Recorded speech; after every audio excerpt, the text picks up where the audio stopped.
Halo Lur, balik lagi bersama saya Zero Hafidji Review. Kali ini saya akan membahas tentang film inspiratif bagi seorang yang sudah di ujung putus asa. Saat menonton film ini, kata menyerah bukanlah akhir dari segalanya. Karena kata menyerah adalah awal untuk bangkit dan memulai hidup yang lebih baik. Film ini berjudul The Pursuit of Happiness. Film yang diadopsi dari kisah nyata tentang perjalanan seorang ayah dan anaknya dalam menempuh pahit getirnya kehidupan hingga akhirnya hidup berkecukupan sebagai multimilioner stockbroker di pasar saham. Berkat kesabaran dan kegigihan hati seorang ayah demi kebahagiaan anaknya yang akhirnya menjadi sumber kekuatan tersendiri di luar batas yang mungkin dapat dibayangkan. Film yang rilis di Amerika pada tanggal 15 Desember 2006 dan dibintangi oleh Will Smith sebagai Chris Gardner dan Jaden Smith sebagai Christopher, yaitu anak dari Chris. Hayo kita kupas tentang lika-liku perjalanan dari Chris Gardner. Jika kalian suka, klik tombol like, dan jika channel ini bermanfaat, klik tombol subscribe dan nyalakan lonceng notifikasinya ya. Mari kita simak cerita tentang filmnya. Cerita film ini dimulai pada tahun 1981 di San Francisco, California. Chris Gardner dan Linda hidup di sebuah apartemen kecil bersama anak mereka yang berusia 5 tahun, yaitu bernama Christopher. Chris adalah seorang salesman yang menghabiskan seluruh tabungan keluarga untuk membeli franchise dengan menjual scanner tulang. Sebuah mesin yang dikira oleh orang gila sebagai mesin waktu. Dasar ya, kalau gila sukanya suka-suka. Hehe. Scanner ini memang mampu menghasilkan gambar lebih baik dari X-ray. Tetapi kebanyakan dokter yang ditemui Chris beranggapan bahwa mesin itu tidak diperlukan dan harganya terlalu mahal. Dan Linda, istrinya, bekerja sebagai buruh di sebuah laundry. Dalam keadaan putus asa, Chris tak sengaja berjumpa dengan seorang yang membawa Ferrari warna merah. Chris bertanya kepada orang itu, "Pekerjaan apa yang kau lakukan sehingga mampu membeli mobil mewah tersebut?" Orang tersebut menjawab bahwa ia adalah seorang pialang saham. Pertemuan Chris dengan orang yang membawa Ferrari merah tersebut membuat Chris terinspirasi dan bertekad untuk mengubah kehidupannya. Dia akhirnya melamar di sebuah tempat pialang saham, yang ternyata tempat tersebut hanyalah cabang perusahaan yang ingin dimasuki oleh Chris. Namun saat dia ingin melamar, dia menitipkan mesin pemindai tulang kepada seorang pengamen jalanan. Ketika Chris sedang diwawancara, dia melihat mesinnya dibawa kabur oleh pengamen itu. Sejak saat itu, Chris memutuskan untuk berkarir sebagai pialang saham. Dan dia mencoba melamar di sebuah perusahaan sekuritas Dean Witter Reynolds.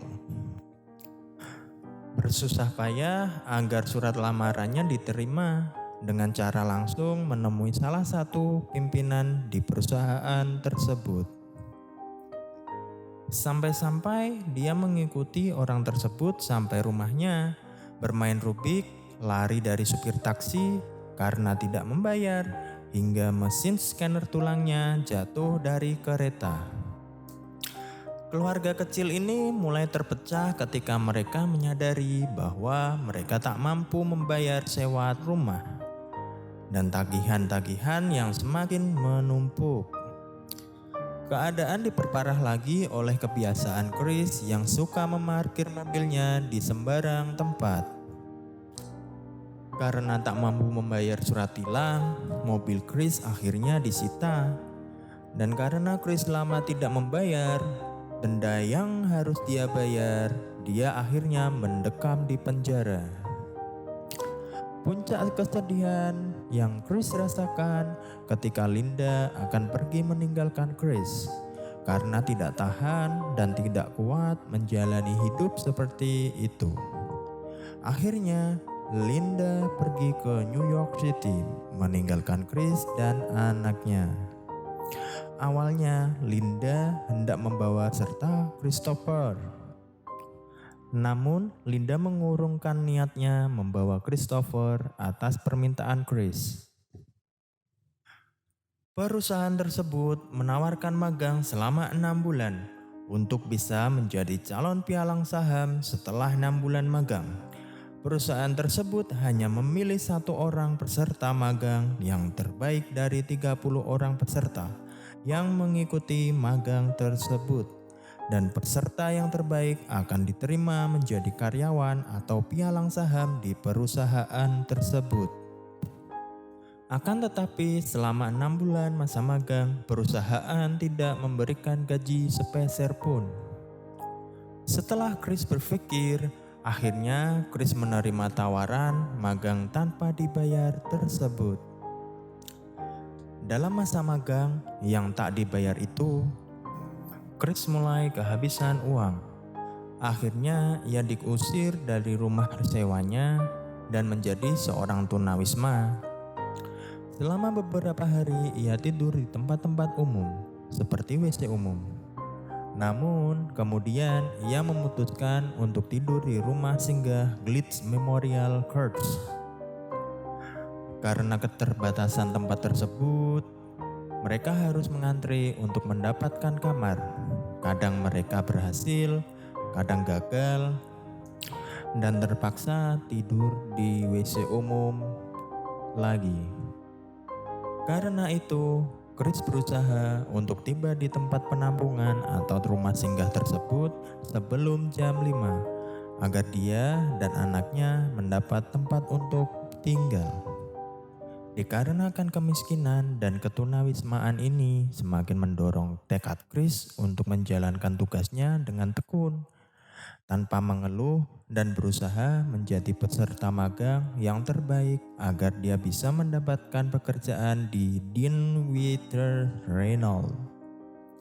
Selama masa 6 bulan itu, Chris benar-benar bekerja keras, mulai dari bekerja di kantor, mengantar dan menjemput anaknya dari tempat penitipan anak untuk mengantri di rumah singgah.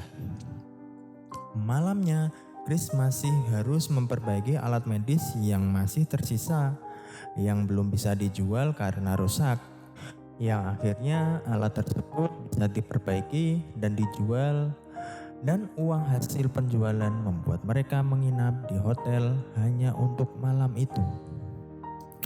Setelah melewati berbagai macam kesulitan selama 6 bulan, akhirnya Chris berhasil menjadi peserta magang terbaik dan diterima bekerja di Dinwiddie Reynolds.